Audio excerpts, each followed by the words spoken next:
Hey everyone, you're listening to the Active Turnkey Podcast, a podcast designed for hands-off, passive real estate rental investors. In the Active Turnkey Podcast, you'll hear Tom Olson and Jared Stotmeister discuss all things turnkey rentals with other turnkey providers, service providers, and rental investors. Our goal is to help you reach your financial freedom and whatever comes after that. Let's go. Hey everybody, welcome back to the Active Turnkey Podcast. I'm your host, Jared Stotmeister, and we have with us today the Tom Olson. I am here in the studio. We are cranking out some podcasts. Hopefully you guys will enjoy them. And me and Jared's come up with this amazing idea. So if you guys love it, it's because of Jared. If you hate it, it's my fault. So just so you guys know. Okay. So we're gonna do. And this is going to be a new series, and we're not going to do a series every single time. It's not going to be like, consecutive posts or consecutive podcasts. But I kind of feel like, and Jared brought this up, so like I said, it's his idea. But Jared thought, he's like, hey, I think there's a lot of myths in real estate and in real estate investing. And I'm like, oh, you're absolutely right. So we're going to kind of talk about that. Number one, we're going to be the rental mythbusters today. Right. So we're going to explode things, have houses and explode rental them. And mythbusters. we probably won't do that. You got it. Yeah. You got it. You never know. Like, you might see us out of the house and Yeah. we might just blow it up or something. I'm not sure, folks. But you know, since we're talking about mythbusters, right? Okay. This is off the wall. So, guys, I'm sorry, we're going way off script. I hope that you guys can hear me because I'm going to get out of my chair a little bit here. I'll try to talk a little louder. I just want you guys to know there is a myth out there, and I hear this all the time, especially from certain types of trades. Okay. Is that you get what you pay for. Okay. Right? Yeah. That's sure. And I'm here to just bust that myth today. He's Okay. gonna blow it wide open. You don't always get what you pay for. In fact, sometimes I think you pay extra for things, and it's like crappy service. It's crappy, right? There are times for that. No, Yeah. don't get me wrong. There is some times where you kind of get what you pay for. Sure. I Disney, get it, right? or... maybe a Cadillac is better than a Geometra. I don't know. Maybe you don't get quite that extra value. I don't know. But hey, I got something, and I want to show everybody. Again, like I said, I'm hoping this is going to come across okay. So if you're only going to understand this if you're watching. So if you're not watching, bam! Look at that, folks. Oh, yeah. I've been getting comments on these shoes for the last 2 weeks. I even had somebody say, I like your new Nikes. Oh, wow. And I was like, those are not Nikes, folks. Those are my $6.99 TikTok shop shoes. So, hey, you guys can go to As TikTok. in $6.99. $6.99. That's crazy. For a pair. And hey, guys, I will be honest with you. These aren't going to last me probably 2 years. There's not going to be the 2 year. But I figured, hey, for $6.99, I can wear them in the summer. Yeah. Maybe if we need to go to a dirty house or something, I'm not going to mind getting paint on these or something, I figured, hey, like what's better than a $6.99 pair of slip-on sneakers that I can wear? So I just wanted to just blow that myth out of the water there this morning. So it's not like a safety shoe. Yeah, no, definitely it's something to wear around. No steel toes. Yeah. No steel And the only complaint I have, guys, is I wear size 12. All right, and I ordered a size 12. And I'm just going to say it feels like an 11 and a half or something. It's just a little bit. That is the one issue with ordering online, right? That when you're especially probably shoes. Came from China. I don't think they have 12 guys size 12s there. Maybe unless you're like Yao Ming, where I bet he wears like a size 20. I mean, I don't know, but geez. Okay. All right, so we're gonna get back to our normal podcast. Sorry, guys, for the all of the. I think everyone's there. impressed. Everyone's impressed right now. Hey, I am. Sometimes you just need a good deal. Yeah, you do. Yeah, you can find them. They're out there, folks. Yeah, there you go, guys. Looking. Hope you guys enjoyed that little bit of disruption in our podcast. But hey, I've got a good joke this morning, Jared. Okay. I gotta get my coffee cup, guys. Coffee mug out. Here we go. My coffee mug, Jared, says, "Complaint department, please take a number." With a grenade. Yeah. Boom. Talking about blowing up myths right there. Okay. Boy. So this is complaint. I hope this doesn't come across wrong because it's not meant to be. It's not meant to be racist. It's not meant to be anything like that. So there you have it. Jared, you ready for this? Hit me. Okay.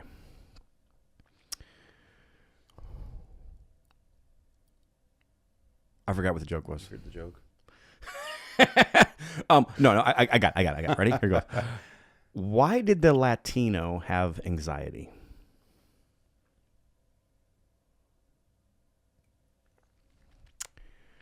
For his panics. I'm just going to leave it there, folks. Let it simmer. Yeah, for Hispanics. It was good. All right, Jared, what do you got today? Not as good. Okay, not as good as that one. And I don't want to be catching anybody either off guard on this, so don't take offense, anybody. Okay. But what did the triangle say to the circle? What did the triangle say to the circle? Mm-hmm.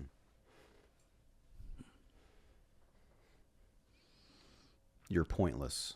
Oh my word. Of course he's pointless. He doesn't have any points. He's a circle. It's a circle. But all right, circles out there may be offended, and I apologize for that. So. All right, so done with the dad jokes. Yeah, that was... If you guys don't understand our dad joke philosophy, go back to the last podcast. Yeah. Or actually, you know what? I'm not even sure it was the last podcast. Sorry, folks. It's the first We're going to have a podcast. It's going to might be this one, the last one, the one before us, the one after us. And it was the last one we recorded. True. But chronologically. we have a philosophy on why we do dad jokes. Yeah, we do. So you're going to have to find the podcast that we give our philosophy. Oh, that's a good one to get people to watch. Oh, wow. Yeah. Look at there, guys. Teaser. All right. So today we're talking about Mythbusters. We're talking about rental Mythbusters.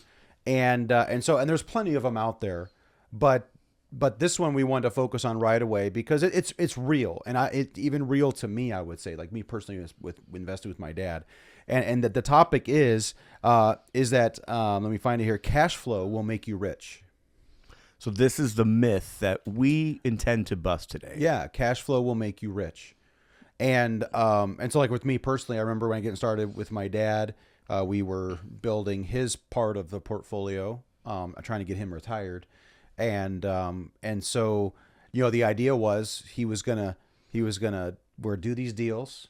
We're going to build the cash flow, and then he's going to retire, and he'll just be able to start taking a bunch of cash flow from the right. properties. Like, so I think a lot of people get in this plan. Their plan is, hey, I'm going to get 10 rentals, and then I'm going to be financially free. Yeah, like, yeah. And these are leveraged, plan, right? Leveraged. Or maybe it's 20 and I'm going to be financially free. Like, and as much as I believe that's part of the journey, that's why we do Active Turnkey. It's why we do Turnkey, is we believe this is part of your journey.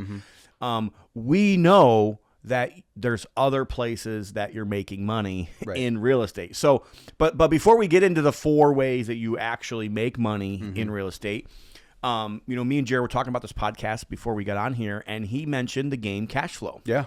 Right? So we're talking about cash flow, right? And even in the game Cashflow, and even if you read Robert Kiyosaki's books and you read Rich Dad Poor Dad, and you start thinking, like, his whole plan has rentals in the plan. It's in every plan. And I'm going to tell you guys, I know a lot of super wealthy people. I've dealt with families that are worth $100 million. I've talked to families that are worth in the billions, and every single one of them, Jared, every one of them have real estate in their portfolio. Sure. And every one of them have at least 30% of their entire wealth is in real estate, some way, shape, or form. Now, some of them are much higher. Some of them are 70, 80% of their fortune is in real estate. But at least even the people that were in tech, even the people that are in motorcycles, even the people that are in other things, like the Soriano family, for instance, which is a big motorcycle family in Europe. I've talked to Marco several times, and 30 to 40% of his, and they're not even real estate. They're not even a real estate family. Like 30 to 40% of his wealth is in real estate. So in that game Cashflow, Jared, why don't you just tell the audience, like, if you guys haven't played that game, first of all, I tell you, like, play Monopoly with your kids and play that game with your kids. Those are the 2 games that, if you want to help teach your kids, if you want to learn for yourself, like, these are really good teaching games. Yeah, I actually played a couple weeks ago. I teach a young adult class in my church, and we had a gathering, and I brought a bunch of games, and they had played them all, but they hadn't played Cashflow, and so there was only about 5 or 6 of us, which 6 is a lot for that game. It took the game for a while, but and we only did the first part, which is really getting out of the rat race. Yeah. And but you jump in, and every person has their own occupation and that occupation comes with debt or with income and opportunities, whatever that may be. But it's part of life, really. Like if you look at it, you really will see like a doctor is going to start out with a whole lot more debt than a fireman. Right. His mortgage, his cars, his whatever. And you roll the dice. Like for instance, my son Brian, he's 20. We talked about him in this podcast before, but he rolled the dice, and he one of the spots you land on is you get a child. You know, in life, it's a good thing to have children, but he got 3 kids, and in that game, you're like, no, children are a blessing because it automatically reduces. I think it reduces your cash flow monthly, and it reduces your paycheck, which you get every turn. I landed on the downsized 2 times, which basically means it's like life. You lose 2 turns, you get no income. And while everybody else is playing the game, you're sitting out for a little while, which is legitimate. It happens sometimes, you know. And then you also have the opportunity, though, as you play, you get income, you get deals that come your way, and they're not all the same, right? And so you may have opportunities to you may have someone have there's land, or there's some stocks. Or there's a business opportunity, right? Or there's real estate, right? Or there's real estate, yeah. And really, the cash flow piece is part of the game. The part of the game is to have more cash flow than you have expenses, and that gets you out of the rat race. And what we would say, you're financially free at that point to start doing other things. And so yeah, that was part of the game. And there's some cheat codes in there, some loopholes I think you could find if you play. But what's really interesting though is you know, when you're buying the real estate, like some of the cards, you can buy a property that you have to pay for, but in this case, it was negative cash flow in this one circumstance. And the guy paid way too much money for it. He didn't know, he had never played before. So, oh boy! And I actually bought it back from him. He was, because after he was playing along, he was learning how he had to have more cash flow. He wanted to get rid of it. And so I bought it for nothing. I bought it for like $100, literally $100 of game money. And I'm like, I will do that. This is what happens sometimes, guys, when sharks play the game. Exactly. So just put that in the back of your head over there, guys. He paid a crazy amount, like, and I say crazy, like in the game, a crazy amount of money. And then I paid $100 because he was trying to just get rid of it. And I'm like, yeah, absolutely, because I understand that when it comes to real estate, cash flow is not the end all. Right. And so there are opportunities, and I've had this happen. I brought this up recently, but I had a family member had unfortunate circumstance, and they needed to liquidate, divest, some of their properties. And when I talked to them about it, I was trying to help them keep what they had. And one of the things they mentioned was that, well, my accountant said I made like $1,500 that this year in these properties. I'm like, well, that's not true. And I said on the phone, I'm like, that's not true. That's not what you made. And like, yeah, no, they were like, no, that's what I made. I'm like, well, hold on a second. I know some of those properties, not all of them, but some of them had mortgages. Okay. And so I said right away, I'm like, right, one of the benefits to having properties is when you're getting paid rent, that tenant's paying down your mortgage. Absolutely, so that's one driver we'll talk about. Another thing we talked about is I know that house in the time you owned it appreciated in value. And so, which we would say is the biggest wealth driver. And then I also said you did have some cash flow, and you did have some depreciation as well on your taxes. So yeah, I mean, so that's the thing. Like when an accountant tells you how much money you made, like you have to almost set that aside and say, hey, there's 2 different things competing against each other in order for me to make that money. First of all, he's already depreciating the property down. So that's reducing how much money you're making. And then he's taking cash flow. So he's kind of combining those 2 together, which one you would think would be a good thing because you're paying less in tax. So it's taxable income. It's not even really cash flow. So you probably made more cash flow in that circumstance. They probably made more in cash flow than the $1,500 that they said that they made that year. But because he depreciated it and he took those 2 quadrants, or those 4 of the 4 different, wealth drivers or cash flow drivers in real estate, and he combined them and said, okay, you only made $1,500 this year, which honestly to some investors would be a bad thing. They don't want to make any money. They want it to look like they didn't make any money at all. Sure. So it's interesting because that same analogy goes back to the cash flow game, right? Like exactly. So when we're playing this cash flow game, Jared because Jared's played the game, and that's I have, yeah. And this is why somebody who's played the game, this is why we're so passionate about this, guys. I feel like everybody that's watching this podcast, everybody that's buying rentals is playing the game, right? Mm-hmm. You are playing the cash flow game. Real life. And I know at some point that card's going to be drawn that says, hey, anybody who's got a 3-2 property can sell for this much money. Now, that I'm not sure if that happened to you or not. I did not get that card, okay, unfortunately. So Jared may have not have gotten that card. But that card is in the deck. Right. And if we played long enough. In real life, if you play long enough, that card is in the deck as well. So, kind of bringing that whole thing full circle, there are those 4 wealth drivers. So I don't know what people want. I've heard wealth drivers. I've heard cash flow drivers.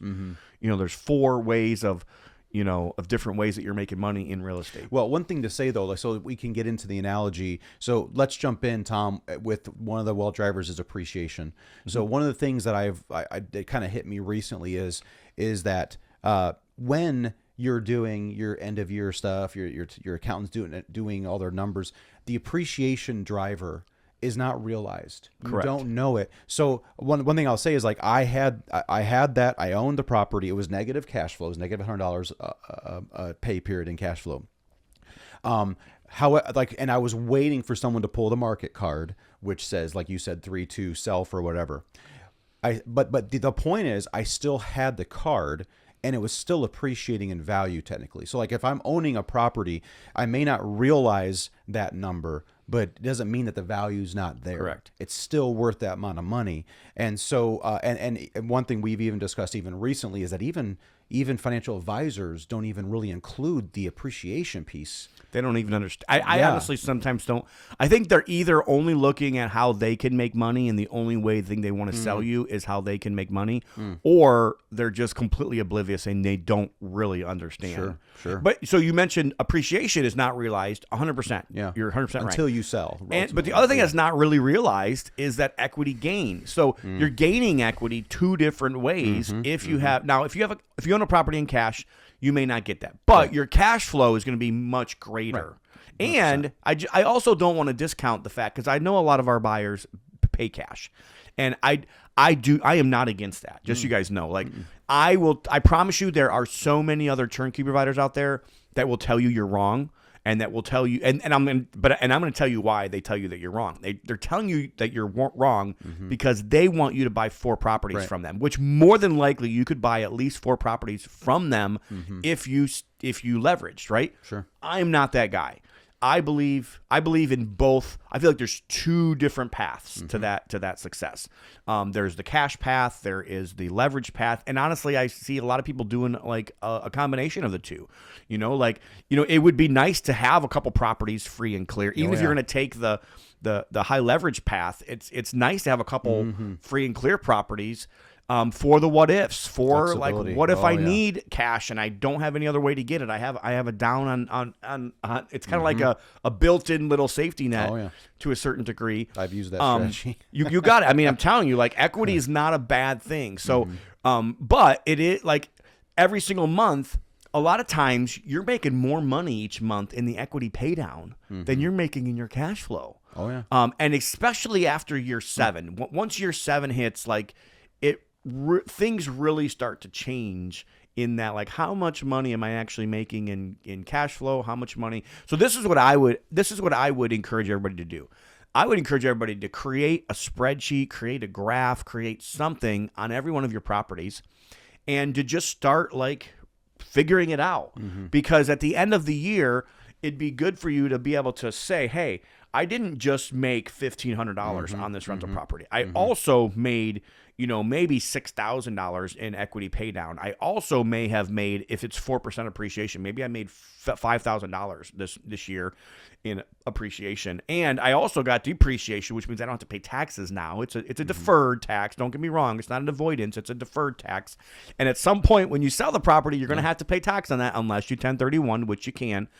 But that's what I would encourage everybody to do.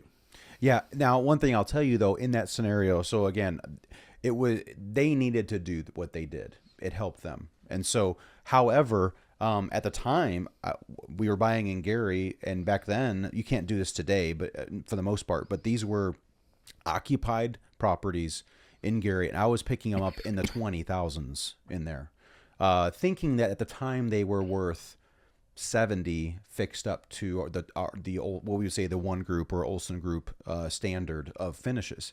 And today, though, those houses are worth 170. And so like the very thing that we're talking about did happen, where if I did decide I wanted to take advantage of the market, I could and turn it. Now we're getting into what you want to do with your own portfolio, but the option is there. And so you don't want to miss out. You don't want, and that's where education comes in, or emotion, or life comes into play. But understanding and knowing that cash flow is not by itself going to make you rich. And I like to add this, because if you run a pro forma and you're generating, well, after all costs, I should be at 200 or 250 or 300 on this deal. And then you're computing it and saying by the end of the year, I should have this. In a perfect static situation, sure. But we know that that's not how properties work. Maybe you make more. Maybe you make more than that on a particular deal. But in most cases, things come up.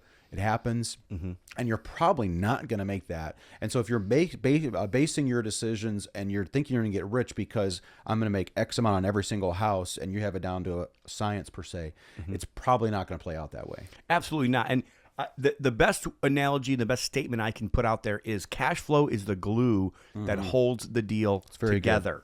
I see that more now than I ever have. It really is. So cash flow is the glue that holds the deal together. So let's just take this one step farther, because we don't have a lot more time for this podcast, but let's just take it one more step farther. So how do you get rich? Okay, so again, and back to cash flow. So how do you get rich in cash flow? Okay, well, it's not about like the cash flow that you're making on all these rental properties when you start buying, right? Now, buying those rental properties is very important. Yeah. Okay. Yep. It's about the opportunities that come when it's time to sell, when you might want to refinance, when you want to pull out that money, because then at the time in the game, which is the same way in life, guys, in the game, when you have more cash, when you have the opportunity, now you can take advantage of different opportunities that you couldn't take advantage of before. Right. And that's really about that next step. So the first step is getting in the game. So the first, so again, I think people should start with turnkey rentals. For the most part, I think most people should start with if they're in the passive side. If they're going to do active and you're an active investor, hey, go for it. Do your own things. I'm all for that. Hopefully you guys are watching this, and hopefully you guys are learning stuff.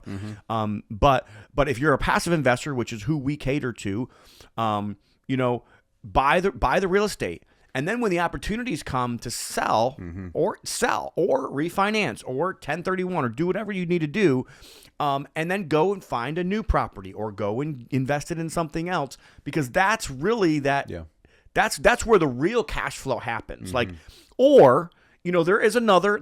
other way is like you almost got to shoot for 100 deal. You almost have to have 100 rentals. In my opinion, you're not going to get, so where the myth buster busting gets busted back is cash flow could, let's be honest. That's good. Cash flow could be how you could get financial freedom, right?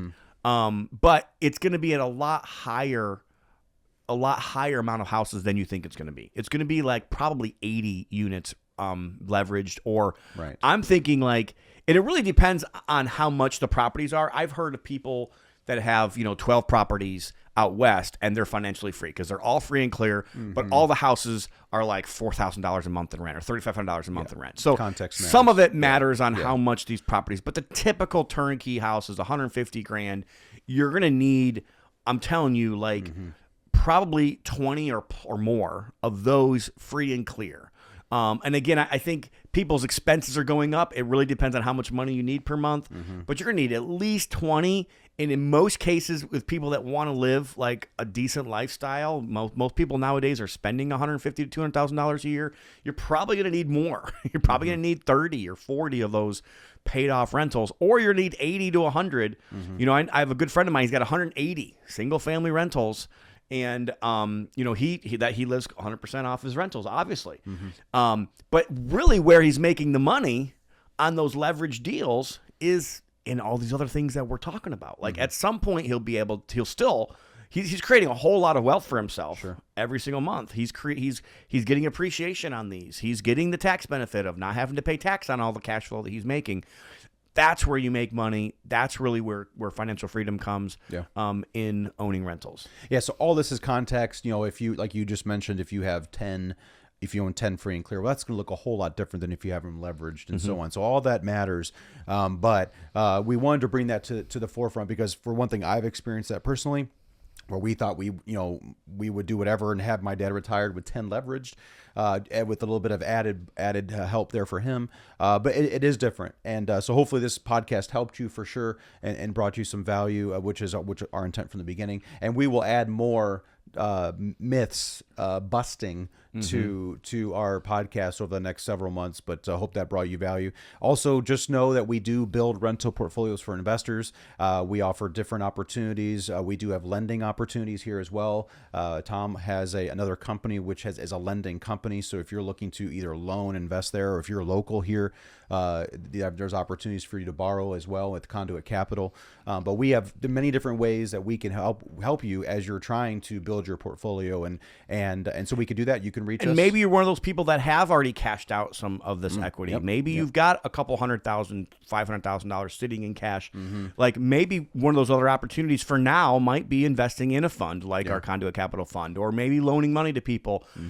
Be very careful about that. We probably should do some podcasts just on that. And I know Conduit Capital does have a podcast that talks a little bit about that. You guys, that's one of our companies. You guys can go and listen to the Conduit Capital podcast as well.